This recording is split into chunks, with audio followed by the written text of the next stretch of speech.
Estudio bíblico, la soberanía de Dios. Autor, Arthur W. Pink. Capítulo 3. La soberanía de Dios en la administración. Jehová estableció en los cielos su trono, y su reino domina sobre todos. Salmo 103 versículo 19. Nuestra necesidad. En primer lugar, una palabra en cuanto a la necesidad de que Dios gobierne el mundo material. Supongamos lo opuesto por un momento. En aras de la argumentación, digamos que Dios creó el mundo, diseñó y fijó ciertas leyes, que los hombres llaman las leyes de la naturaleza, y que luego se retiró, dejando al mundo a su suerte y a la operación de estas leyes. En tal caso, deberíamos tener un mundo sobre el cual no hubiera un gobernador inteligente que lo presidiera, un mundo controlado por nada más que leyes impersonales, un concepto digno del materialismo burdo y del simple ateísmo. Pero, digo yo, supongamos esto por un momento y, a la luz de tal suposición, sopesen bien la siguiente pregunta: ¿qué garantía tenemos de que algún día, dentro de poco, el mundo no será destruido? Una observación muy superficial de las leyes de la naturaleza revela el hecho de que no son uniformes en su funcionamiento. La prueba de esto se ve en que no hay dos estaciones iguales. Si las leyes de la naturaleza son irregulares en sus operaciones, ¿qué garantía tenemos contra una terrible catástrofe que golpee nuestra tierra? El viento sopla de donde quiere, Juan 3:8, lo que significa que el hombre no puede dominarlo ni obstaculizarlo. Algunas veces, el viento sopla con gran furia, y es posible que, repentinamente, se acumule en volumen y velocidad hasta convertirse en un huracán de ancho rango sobre la tierra. Si no hay nada más que las leyes de la naturaleza regulando el viento, entonces, tal vez mañana pueda llegar un tornado terrible y barrer todo en la superficie de la tierra. ¿Qué seguridad tenemos contra tal calamidad? De nuevo, en los últimos años hemos escuchado y leído mucho acerca de las nubes que se revientan e inundan distritos enteros, causando estragos terribles en la destrucción de la propiedad y la vida. El hombre está indefenso ante ellas, dado que la ciencia no puede idear medios para evitar que las nubes se descarguen. Entonces, ¿cómo sabemos que estas nubes desbordantes no se multiplicarán indefinidamente y que toda la tierra se verá inundada por el aguacero? Esto no sería nada nuevo. ¿Por qué no debería repetirse el diluvio de los días de Noé? ¿Y qué hay de los terremotos? Cada pocos años, una isla o una gran ciudad es azotada por uno de ellos, ¿y qué puede hacer el hombre? ¿Dónde está la garantía de que, dentro de poco, un terremoto gigantesco no destruya el mundo entero? La ciencia nos dice que hay grandes fuegos subterráneos que arden bajo la corteza, comparativamente delgada, de nuestra Tierra. ¿Cómo sabemos si estos fuegos no estallarán repentinamente y consumirán todo nuestro planeta? Seguramente, el lector ve ahora el punto al que queremos llegar: niéguese que Dios gobierna la materia, niéguese que Él sustenta todas las cosas con la palabra de su poder, Libro de los Hechos capítulo 1 versículo 3, y todo sentido de seguridad desaparecerá. Sigamos un curso similar de razonamiento en relación con la raza humana. ¿Está Dios gobernando este mundo nuestro? ¿Está dando forma a los destinos de las naciones, controlando el curso de los imperios, determinando los límites de las dinastías? Ha prescrito los límites de los malhechores, diciendo: hasta aquí irás y no pasarás adelante, Job 38 versículo 11. Supongamos lo opuesto por un momento. Asumamos que Dios ha entregado el timón en la mano de sus criaturas y veamos a dónde nos conduce tal suposición. En aras de la argumentación, diremos que cada hombre ingresa a este mundo dotado de una voluntad absolutamente libre, y que es imposible obligarlo o, incluso, forzarlo sin destruir su libertad. Digamos que todo hombre posee un conocimiento del bien y del mal, que él tiene el poder de elegir entre ellos y que se le deja completamente libre para hacer su propia elección y seguir su propio camino. Luego, ¿qué? Entonces, se deduce que el hombre es soberano porque él hace lo que le place y es el arquitecto de su propio destino. Pero, en tal caso, no podemos tener la seguridad de que, antes de mucho tiempo, todos rechacen lo bueno y elijan lo malo.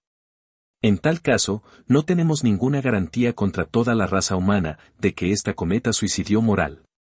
Que se eliminen todas las restricciones divinas y se deje al hombre absolutamente libre, y todas las distinciones éticas desaparecerían inmediatamente, el espíritu de la barbarie prevalecería universalmente y el pandemonio reinaría supremo.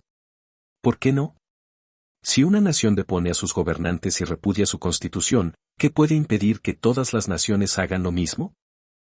Si hace poco más de un siglo, por las calles de París corría la sangre de los alborotadores, ¿qué seguridad tenemos de que, antes de que finalice el presente siglo, cada ciudad en todo el mundo no será testigo de un espectáculo similar?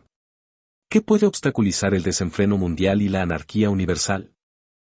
Por lo tanto, hemos tratado de mostrar la necesidad imperiosa, de que Dios ocupe el trono, tome el gobierno sobre su hombro y controle las actividades y los destinos de sus criaturas.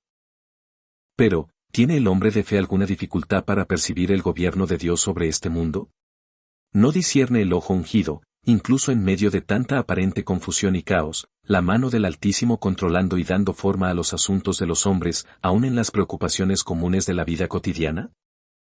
Tomemos como ejemplo a los agricultores y sus cultivos.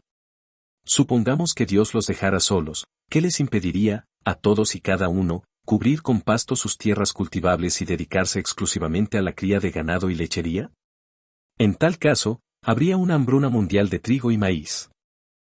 Consideren el trabajo de la oficina de correos. Supongamos que todo el mundo decidiera escribir cartas solo los lunes, ¿podrían las autoridades ocuparse del correo los martes? ¿Y cómo ocuparían su tiempo el resto de la semana? Lo mismo ocurriría con los tenderos. ¿Qué pasaría si cada ama de casa hiciera sus compras el miércoles y se quedara en casa el resto de la semana?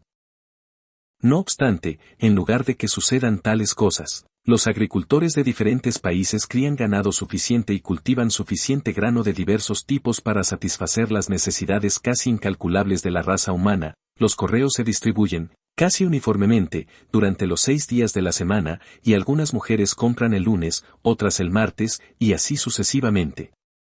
Estas cosas son evidencia clara de la mano dominante y controladora de Dios. Habiendo mostrado, en resumen, la imperiosa necesidad de que Dios reine sobre nuestro mundo, observemos, aún más, el hecho de que Dios sí gobierna, realmente gobierna, y que su gobierno se extiende y se ejerce sobre todas las cosas y todas las criaturas. Dios gobierna sobre la materia inanimada.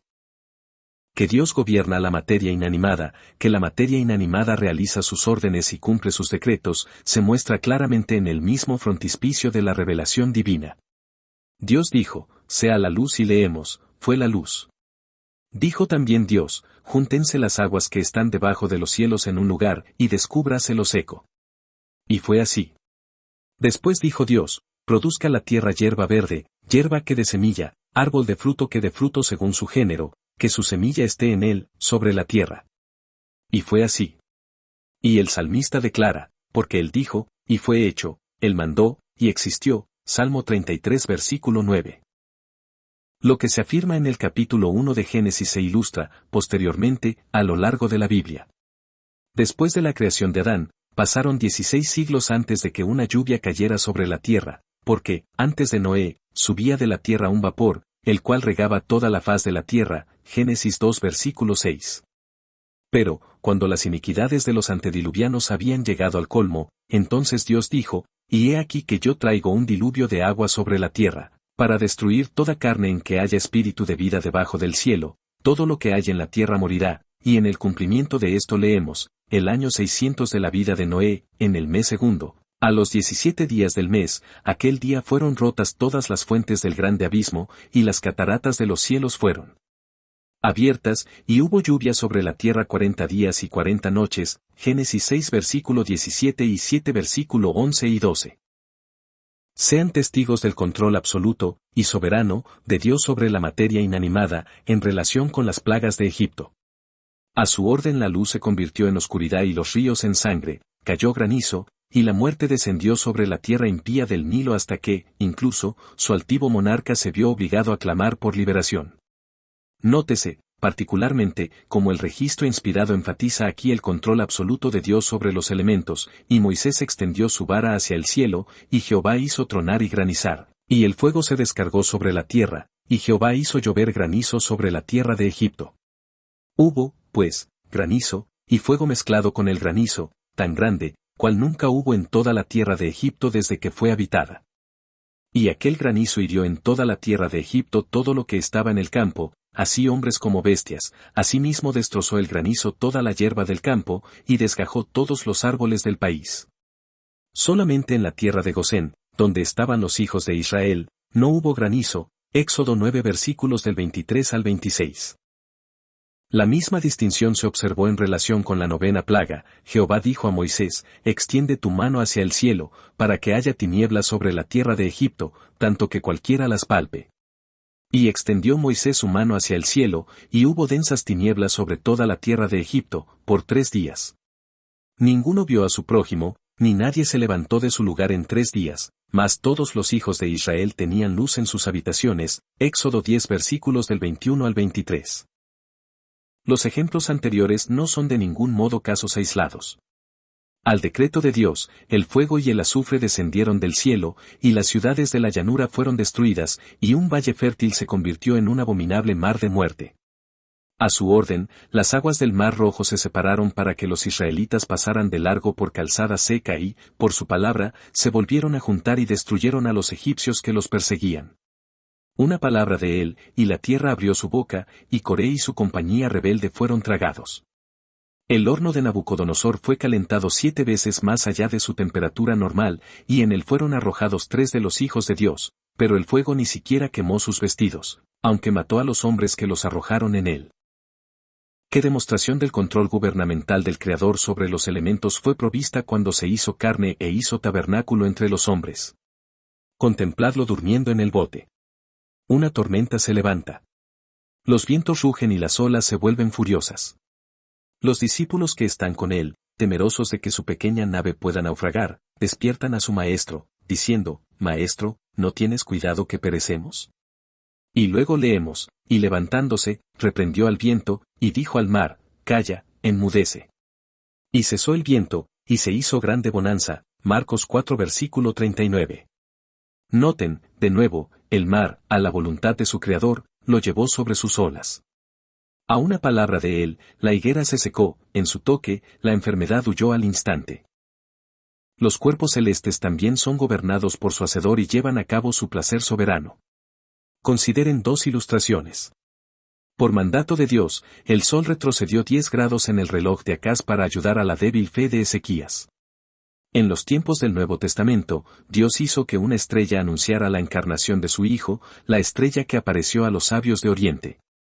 Se nos dice que esta estrella iba delante de ellos, hasta que llegando, se detuvo sobre donde estaba el niño. Mateo 2 versículo 9. ¿Qué declaración es esta? Él envía su palabra a la tierra, velozmente corre su palabra. Da la nieve como lana, y derrama la escarcha como ceniza. Echa su hielo como pedazos, ante su frío, ¿quién resistirá? Enviará su palabra, y los derretirá, soplará su viento, y fluirán las aguas. Salmo 147 versículos del 15 al 18. Las mutaciones de los elementos están por debajo del control soberano de Dios. Es Dios quien retiene la lluvia, y es Dios quien da la lluvia cuando quiere, donde quiere, como quiere y a quien quiere. Las oficinas meteorológicas pueden intentar dar pronósticos del clima, pero con qué frecuencia se burla Dios de sus cálculos. Las manchas solares, las actividades variables de los planetas, la aparición y desaparición de los cometas, a los que, a veces, se les atribuye un clima anormal, las perturbaciones atmosféricas, son simplemente causas secundarias, puesto que detrás de ellas está Dios mismo. Que su palabra hable una vez más, también os detuve la lluvia 3 meses antes de la siega, e hice llover sobre una ciudad, y sobre otra ciudad no hice llover, sobre una parte llovió, y la parte sobre la cual no llovió, se secó. Y venían 2 o 3 ciudades a una ciudad para beber agua, y no se saciaban, con todo, no os volvisteis a mí, dice Jehová. Os herí con viento solano y con oruga, la langosta devoró vuestros muchos huertos y vuestras viñas, y vuestros higuerales y vuestros olivares, pero nunca os volvisteis a mí, dice Jehová. Envié contra vosotros mortandad tal como en Egipto, maté a espada a vuestros jóvenes, con cautiverio de vuestros caballos, e hice subir el hedor de vuestros campamentos hasta vuestras narices, mas no os volvisteis a mí, dice Jehová. Amós 4 versículos del 7 al 10. Entonces, Dios gobierna, verdaderamente, la materia inanimada.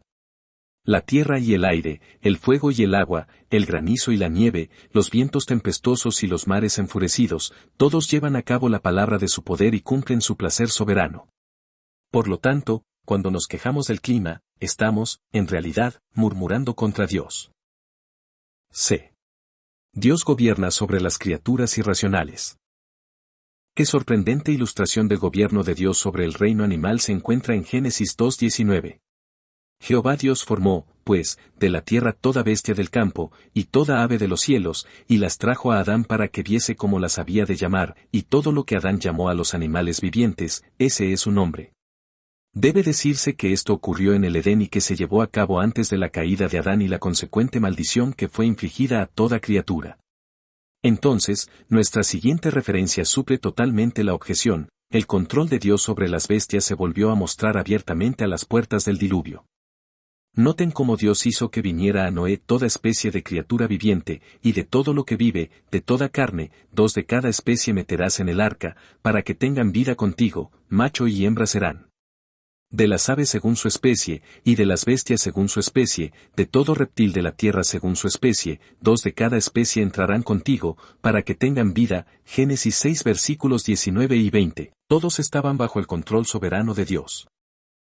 El león de la jungla, el elefante del bosque, el oso de las regiones polares, la pantera feroz, el lobo indomable, el tigre salvaje, el águila que vuela alto y el cocodrilo que se arrastra. Mírenlos a todos en su ferocidad natural y, sin embargo, silenciosamente sometiéndose a la voluntad de su Creador y viniendo de 2 en 2 al arca. Nos referimos a las plagas enviadas a Egipto como ilustración del control de Dios sobre la materia inanimada. Ahora, volvamos a ellas nuevamente para ver cómo demuestran el perfecto dominio de Dios sobre las criaturas irracionales. A su palabra, el río trajo abundantes ranas, y estas ranas entraron en el palacio de Faraón y en las casas de sus siervos y, contrario a sus instintos naturales, entraron en las camas, los hornos y las artesas de amasar. Éxodo 8 versículo 13. Enjambres de moscas invadieron la tierra de Egipto, pero no había moscas en la tierra de Gosén. Éxodo 8 versículo 22. Luego, el ganado fue herido, y leemos: He aquí la mano de Jehová estará sobre tus ganados que están en el campo, caballos, asnos, camellos, vacas y ovejas, con plaga gravísima. Y Jehová hará separación entre los ganados de Israel y los de Egipto, de modo que nada muera de todo lo de los hijos de Israel. Y Jehová fijó plazo, diciendo: Mañana hará Jehová esta cosa en la tierra. Al día siguiente Jehová hizo aquello, y murió todo el ganado de Egipto, mas del ganado de los hijos de Israel no murió uno. Éxodo 9 versículos del 3 al 6. De igual manera, Dios envió nubes de langostas para plagar al faraón y su tierra, designándoles el tiempo de su visitación, determinándoles el curso y asignándoles los límites de sus estragos.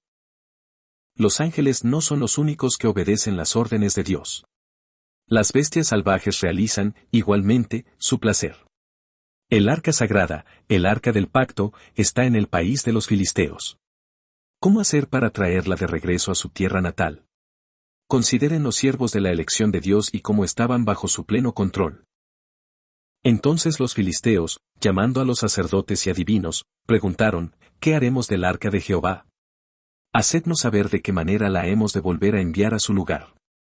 Ellos dijeron: Haced, pues, ahora un carro nuevo, y tomad luego 2 vacas que críen, a las cuales no haya sido puesto yugo, y uncid las vacas al carro, y haced volver sus becerros de detrás de ellas a casa. Tomaréis luego el arca de Jehová, y la pondréis sobre el carro, y las joyas de oro que le habéis de pagar en ofrenda por la culpa, las pondréis en una caja al lado de ella, y la dejaréis que se vaya. Y observaréis, si sube por el camino de su tierra a Bet-Semes, él nos ha hecho este mal tan grande, y si no, sabremos que no es humano la que nos ha herido, sino que esto ocurrió por accidente. Primer libro del profeta Samuel capítulo 6 versículos 2 y 3, y versículos del 7 al 9. ¿Y qué pasó? ¡Qué resultado tan sorprendente! Y las vacas se encaminaron por el camino de Bet-Semes, y seguían camino recto, andando y bramando, sin apartarse ni a derecha ni a izquierda. Primer libro del profeta Samuel capítulo 6 versículo 12. Igual de sorprendente es el caso de Elías, y vino a él palabra de Jehová, diciendo: Apártate de aquí, y vuélvete al oriente, y escóndete en el arroyo de Querit, que está frente al Jordán. Beberás del arroyo, y yo he mandado a los cuervos que te den allí de comer. Primer libro de los Reyes capítulo 17 versículos del 2 al 4. El instinto natural de estas aves de presa se mantuvo bajo control y, en lugar de consumir la comida ellos mismos, la llevaron al siervo de Jehová en su retirada solitaria. ¿Se requieren más pruebas? Entonces, helas aquí, Dios hace que una asna muda reprenda la locura del profeta. Él envía 2 osas del bosque para devorar a 42 de los escarnecedores de Eliseo. En cumplimiento de su palabra, hace que los perros laman la sangre de la malvada Jezabel. Él sella las bocas de los leones de Babilonia cuando Daniel es arrojado a la cueva, aunque, más tarde, los hace devorar a los acusadores del profeta. Él prepara un gran pez para tragar al desobediente Jonás y luego, cuando su hora determinada llegó, lo obligó a vomitarlo en tierra firme. A su orden, un pez lleva una moneda a Pedro para el dinero del tributo, y para cumplir su palabra, hace que el gallo cante 2 veces después de la negación de Pedro. Así vemos que Dios reina sobre las criaturas irracionales, las bestias del campo, las aves del aire, los peces del mar, todos cumplen su mandato soberano. Dios gobierna sobre los hijos de los hombres. Apreciamos totalmente el hecho de que esta es la parte más difícil de nuestro tema y, en consecuencia, se tratará con mayor detalle en las páginas siguientes, pero, en este momento, consideraremos el hecho del gobierno de Dios sobre los hombres en general, antes de intentar tratar el problema en detalle. 2 alternativas nos confrontan y, entre ellas, estamos obligados a elegir una u otra, o Dios gobierna o Él es gobernado, Dios rige o Él es regido, Dios tiene sus caminos o los hombres tienen los suyos. ¿Y nos es difícil hacer nuestra elección entre estas alternativas? ¿Diremos que en el hombre contemplamos a una criatura tan rebelde que está más allá del control de Dios? ¿Afirmaremos que el pecado ha apartado al pecador tan lejos del 3 veces santo que está fuera de su jurisdicción? ¿O diremos que el hombre ha sido dotado de responsabilidad moral y, por lo tanto, Dios debe dejarlo completamente libres, al menos durante un periodo de prueba? Sigue necesariamente que, debido a que el hombre natural es un criminal contra el cielo, un rebelde contra el gobierno divino, Dios no puede cumplir su propósito a través de él. No queremos decir, meramente, que Él puede anular los efectos de las acciones de los malhechores, ni que Él hará comparecer todavía a los malvados ante su tribunal de juicio para que se les pueda imponer una sentencia de castigo. Multitudes de no cristianos creen en estas cosas, sino que queremos decir que cada acción de sus súbditos más criminales está completamente bajo su control, sí, que el actor, aunque desconocido para sí mismo, está llevando a cabo los decretos secretos del Altísimo. ¿No fue así con Judas? ¿Y es posible seleccionar un caso más extremo? Si entonces este archirrebelde llevó a cabo el consejo de Dios, ¿hay algún impuesto mayor sobre nuestra fe para creer lo mismo de todos los rebeldes? Nuestro objeto presente no es la investigación filosófica ni la casuística metafísica, sino determinar la enseñanza de las Escrituras sobre este tema tan profundo. A la ley y al testimonio, porque sólo allí podemos aprender sobre el gobierno divino, su carácter, su diseño, su modus operandi, su alcance. ¿Qué ha hecho que Dios se haya agradado en revelarnos en su bendita palabra lo concerniente a su gobierno sobre las obras de sus manos y, particularmente, sobre aquel que, originalmente, fue hecho a su propia imagen y semejanza? Porque en él vivimos, y nos movemos, y somos, libro de los Hechos capítulo 17 versículo 28. ¡Qué gran afirmación es esta! Estas palabras, nótese, fueron dirigidas, no a una de las iglesias de Dios, no a una compañía de santos que habían alcanzado un plano exaltado de espiritualidad, sino a una audiencia pagana, a aquellos que adoraban al Dios no conocido y que se burlaron cuando oyeron hablar de la resurrección de los muertos. Y, sin embargo, a los filósofos atenienses, a los epicúreos y estoicos, el apóstol Pablo no dudó en afirmarles que ellos vivían y se movían y tenían su ser en Dios, lo que significaba, no solo que debían su existencia y preservación a aquel que hizo el mundo y todas las cosas en él, sino también que sus propias acciones estaban incluidas y, por lo tanto, controladas por el Señor del cielo y de la tierra. Compárese con la última cláusula de Daniel 5:23. Del hombre son las disposiciones, el borde, del corazón, mas de Jehová es la respuesta de la lengua. Proverbios 16 versículo 1. Nótese que la declaración anterior es de aplicación general, es del hombre, no simplemente de los creyentes, que esto es predicado. El corazón del hombre piensa su camino, mas Jehová endereza sus pasos. Proverbios 16 versículo 9. Si el Señor dirige los pasos de un hombre, ¿no es una prueba de que Dios lo controla o lo gobierna? De nuevo, muchos pensamientos hay en el corazón del hombre, mas el consejo de Jehová permanecerá. Proverbios 19 versículo 21. ¿Puede esto significar algo menos que eso, que no importa lo que el hombre pueda desear y planificar, es la voluntad de su Hacedor la que se ejecuta? como ilustración, considérese al rico insensato. Los pensamientos de su corazón no son conocidos. Y él pensaba dentro de sí, diciendo, ¿qué haré, porque no tengo dónde guardar mis frutos? Y dijo, esto haré, derribaré mis graneros, y los edificaré mayores, y allí guardaré todos mis frutos y mis bienes, y diré a mi alma, alma, muchos bienes tienes guardados para muchos años, repósate, come, bebe, regocíjate. Tales eran los pensamientos de su corazón, sin embargo, fue el consejo del Señor el que permaneció. Los yo haré del hombre rico se desvanecieron porque, Dios le dijo, necio, esta noche vienen a pedirte tu alma, y lo que has provisto, ¿de quién será? Evangelio de Lucas capítulo 12 versículos del 17 al 20. Como los repartimientos de las aguas, así está el corazón del rey en la mano de Jehová, a todo lo que quiere lo inclina, Proverbios 21 versículo 1. ¿Qué podría ser más explícito? De él, el corazón, mana la vida, Proverbios 4 versículo 23, porque cuál es su pensamiento, del hombre, en su corazón, tal es él, Proverbios 23 versículo 7. Por lo tanto, si el corazón está en la mano del Señor y si él a todo lo que quiere lo inclina, entonces es claro que los hombres, sí, los gobernadores y regentes, y, por tanto, todos los hombres, están completamente bajo el control gubernamental del Todopoderoso. No se deben imponer limitaciones a las declaraciones anteriores. Insistir en que algunos hombres, al menos, si frustran la voluntad de Dios y revocan sus consejos, es repudiar otras escrituras igualmente explícitas. Sopésese bien lo siguiente. Pero si él determina una cosa, ¿quién lo hará cambiar? Su alma deseó, e hizo, Job 23:13. El consejo de Jehová permanecerá para siempre, los pensamientos de su corazón por todas las generaciones, Salmo 33 versículo 11. No hay sabiduría, ni inteligencia, ni consejo, contra Jehová, Proverbios 21 versículo 30. Porque Jehová de los ejércitos lo ha determinado, ¿y quién lo impedirá? Y su mano extendida, ¿quién la hará retroceder? Isaías 14 versículo 27. Acordaos de las cosas pasadas desde los tiempos antiguos, porque yo soy Dios, y no hay otro Dios, y nada hay semejante a mí, que anuncio lo por venir desde el principio, y desde la antigüedad lo que aún no era hecho, que digo, mi consejo permanecerá, y haré todo lo que quiero, Isaías 46 versículos 9 y 10. No hay ambigüedad en estos pasajes. Afirman en los términos más inequívocos e incondicionales que es imposible anular el propósito de Jehová. Leemos las Escrituras en vano si no descubrimos que las acciones de los hombres, tanto los hombres malos como los buenos, son gobernadas por el Señor Dios. Nimrod y sus compañeros decidieron erigir la Torre de Babel, pero antes de que su tarea se completara, Dios frustró sus planes. Dios llamó a Abraham solo, Isaías 51 versículo 2, pero sus parientes lo acompañaron al salir de Ur de los Caldeos.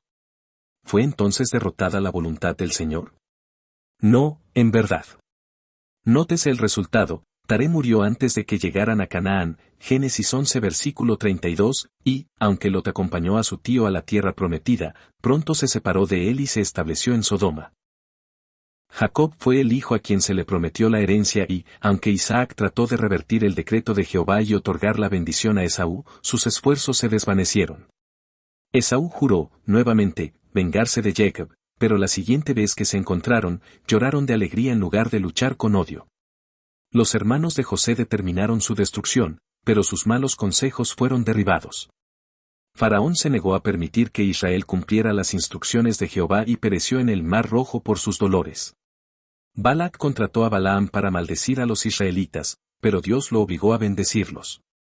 Amán erigió una horca para Mardoqueo, pero él mismo fue ahorcado en esta. Jonás resistió la voluntad revelada de Dios, pero ¿qué fue de sus esfuerzos? Los paganos pueden amotinarse enfurecidos y las personas pensar cosas vanas. Se levantarán los reyes de la tierra, y príncipes consultarán unidos contra Jehová y contra su ungido, diciendo, rompamos sus ligaduras, y echemos de nosotros sus cuerdas, Salmo 2 versículos del 1 al 3. ¿Pero es el gran Dios perturbado o trastornado por la rebelión de sus criaturas insignificantes? No, de hecho, el que mora en los cielos se reirá, el Señor se burlará de ellos, versículo 4. Él está infinitamente exaltado sobre todo, y las mayores confederaciones de los peones de la tierra, y sus más extensos y vigorosos preparativos para vencer su propósito, son a su vista de poca importancia. Él contempla sus insignificantes esfuerzos, no solo sin alarma alguna, sino que se ríe de su locura, él trata su impotencia con burla.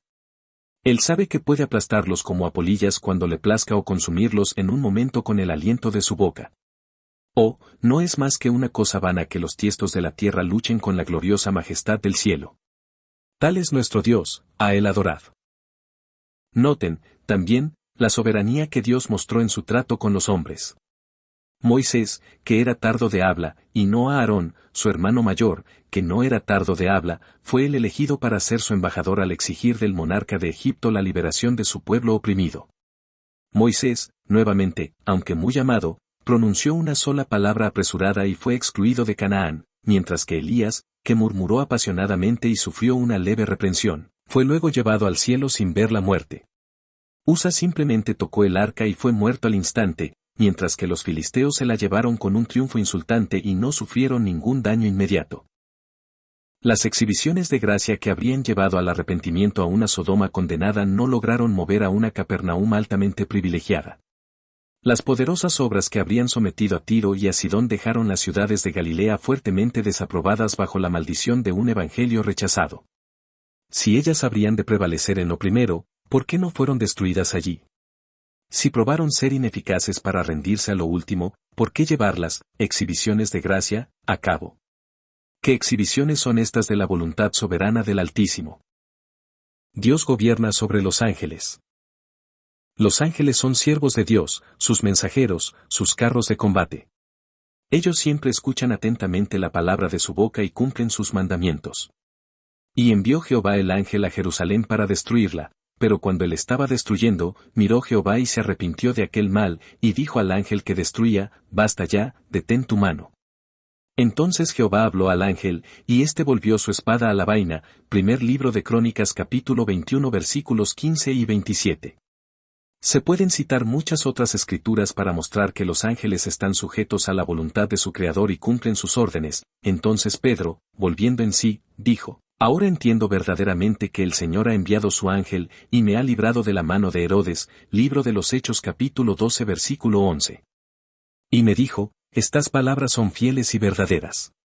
Y el Señor, el Dios de los espíritus de los profetas, ha enviado su ángel, para mostrar a sus siervos las cosas que deben suceder pronto. Apocalipsis capítulo 22 versículo 6.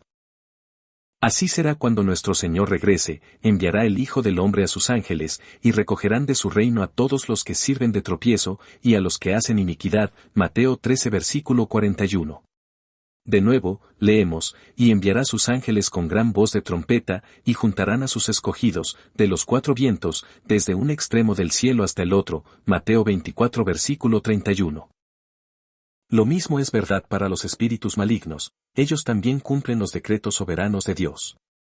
Dios envía un espíritu maligno para provocar una rebelión en el campamento de Abimelech. Envió Dios un mal espíritu entre Abimelech y los hombres de Siquem, y los de Siquem se levantaron contra Abimelech, lo cual le ayudó en la matanza de sus hermanos. Jueces 9 versículo 23. Él envió otro espíritu maligno para hacer un espíritu de mentira en la boca de los profetas de Acab, y ahora, he aquí Jehová ha puesto espíritu de mentira en la boca de todos tus profetas, y Jehová ha decretado el mal acerca de ti. Primer libro de los Reyes capítulo 22 versículo 23. Y otro más fue enviado por el Señor para atormentar a Saúl. El espíritu de Jehová se apartó de Saúl, y le atormentaba un espíritu malo de parte de Jehová. Primer libro de Samuel capítulo 16 versículo 14. Así también, en el Nuevo Testamento, toda una legión de demonios sale de su víctima cuando el Señor les da permiso para entrar en el hato de cerdos. Es claro, entonces, en las Escrituras, que los ángeles, buenos y malos, están bajo el control de Dios y cumplen, voluntaria o involuntariamente, el propósito de Dios. Sí, Satanás mismo está absolutamente sujeto al control de Dios. Cuando compareció en Edén, escuchó la horrible sentencia, pero no respondió una palabra. Fue incapaz de tocar a Job hasta que Dios le concedió el permiso. Job 1:12. Así también, tuvo que pedir el consentimiento de nuestro Señor antes de poder zarandear a Pedro. Evangelio de Lucas capítulo 22 versículo 31. cuando Cristo le ordenó irse, vete, Satanás. Leemos, el diablo entonces le dejó, Evangelio de Mateo capítulo 4 versículo 11. Y, al final, será arrojado al lago de fuego que ha sido preparado para él y sus ángeles, Apocalipsis 20 versículo 10. El Señor nuestro Dios Todopoderoso reina. Apocalipsis 19 versículo 6. Su gobierno se ejerce sobre la materia inanimada, sobre las bestias salvajes, sobre los hijos de los hombres, sobre los ángeles buenos y malos, y sobre Satanás mismo. Ningún mundo convulsionado, ningún brillo de estrella, ninguna tormenta, ninguna criatura que se mueve, ninguna acción de hombres, ningún encargo de ángeles, ninguna hazaña del demonio, nada en todo el vasto universo puede suceder de otra manera diferente a lo que Dios se ha propuesto eternamente. Aquí hay un fundamento de fe. Aquí hay un lugar de descanso para el intelecto. Aquí hay un ancla para el alma, segura y firme. No es el destino ciego, el mal desenfrenado, el hombre o el demonio, sino el Señor Todopoderoso quien gobierna el mundo, rigiéndolo según su propio beneplácito y para su propia gloria eterna. 10.000 edades antes que los cielos. Dao Creador recibieran el movimiento. Todos los largos años y mundos por venir permanecieron presentes en su pensamiento. No hay gorrión ni gusano, pero se encuentran en sus decretos. Él eleva a los reyes a su trono. Y los hunde como le place.